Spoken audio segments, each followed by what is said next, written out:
Hello everyone, my name is Faith Mutegi and this is my platform, Parenting Conundrums. A parent reached out and asked, is there something like too much TV for my child? And I went back to my own childhood and I'm very sure that would have been my mother, my very own beloved mother, asking that question, especially concerning me. Me and television were like this, like white on rice. Yes, I believe that's how the phrase goes. I love television.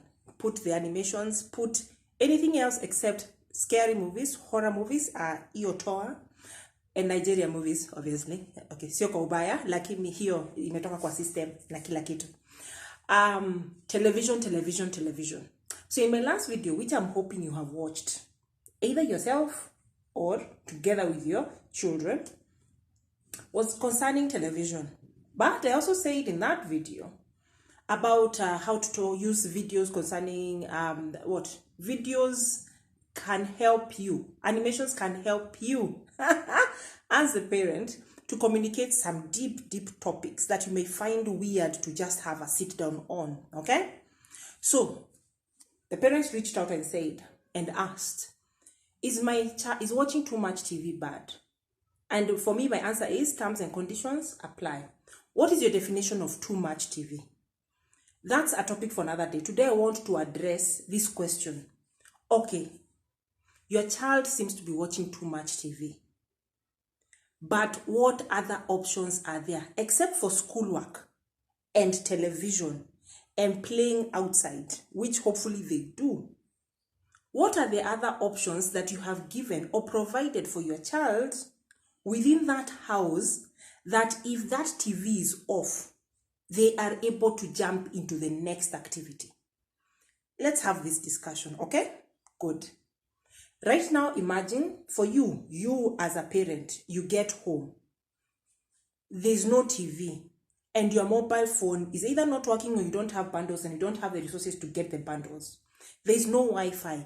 The gadgets that you use on an everyday basis, the WhatsApp and everything else, you're not able to access.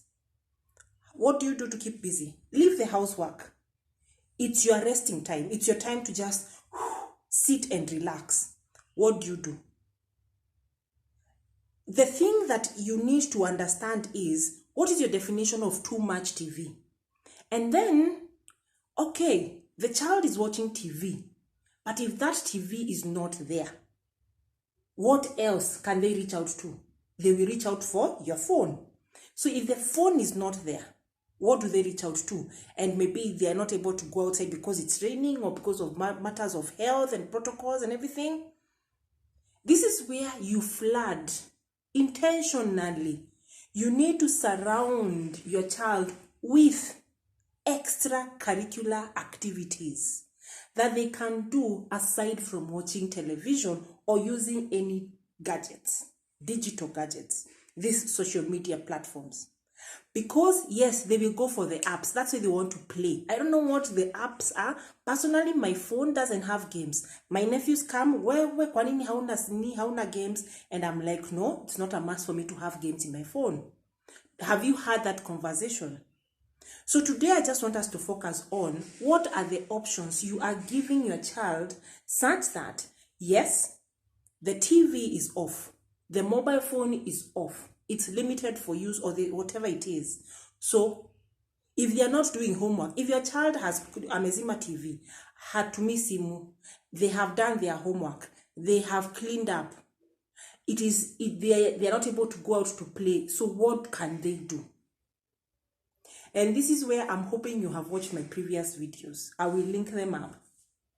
If right now, my question is, if right now we were to pile up, I came to your house and we put book upon book, not academic books, not social studies or whatever else they are reading. If I put any extracurricular books, it would be novels, the Hardy Boys or the Wimpy Kid of today, the Doc Diaries or whatever it is.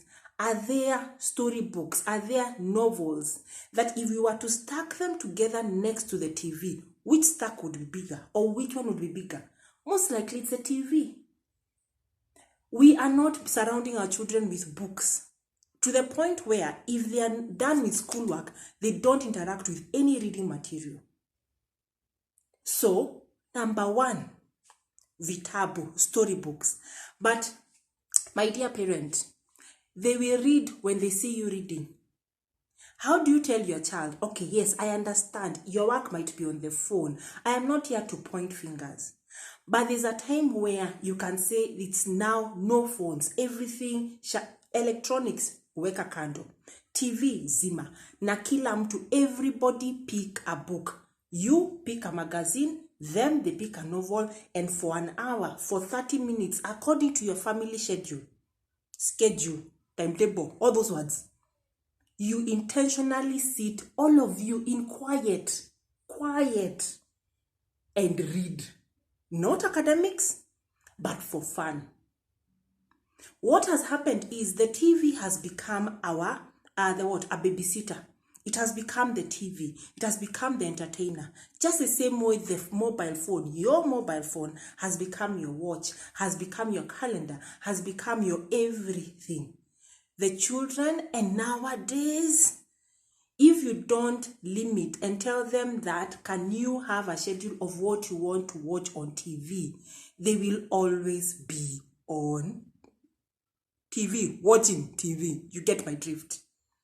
I remember mom, I believe there's a clip where I showed, okay, I'll link that up. But when I go back home, which I miss,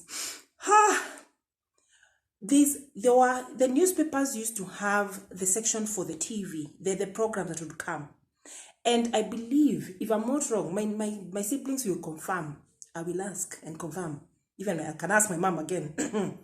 we would know which ones we would watch and which ones we would not watch. So we always know Sunday, this time. So that is a slot for TV, and then go out. Yes, it's a different time, it's a different season, but find out which are these cartoons or programs that your child would like. If you are to put priority, if I don't watch this one, I will not feel good. Just the same way, even for you go to a certain social media influencer, hopefully I'll be you come to my channel, but there's this thing that you would like to watch. For our parents, it was news. Wakiona news, business, sports, wanaenda kulala. Even for you, there's something that you need to watch or to hear, like a joke before bed, and then you sleep. Even for them, find out of all these many channels, because my dear people, how many channels are there?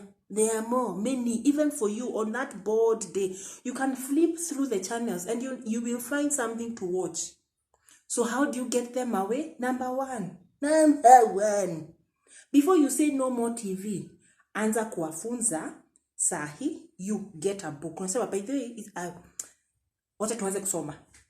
So you don't just cut it off. It's like an addiction. You don't just cut off as the supply. Ooh, people will die. People will faint. So I'm not asking you to make your child faint and to have tantrums and everything. Yes, me and gestures. But get the books in the house. If it's not books, let me not even say it's not books. Start with books. Second-hand books are back. If you want mambo ya hygiene and everything, you can see how to sanitize it or everything, or go to the bookshops. Talk to me. I will see how to get the books to you. I don't know where you are, but we can make things work. Get a bookshelf. Even though it's a carton, put books. If they are 8 years old, target to they have 8 books. On their birthday, buy a book. When they do good, buy another one. It can be a reward. Instead of you paying them with money, buy them a book. By the time they are leaving your house, the first thing, aside from them buying a TV in their new house, they will have a bookshelf full of books. So you get your book. Even I know there's a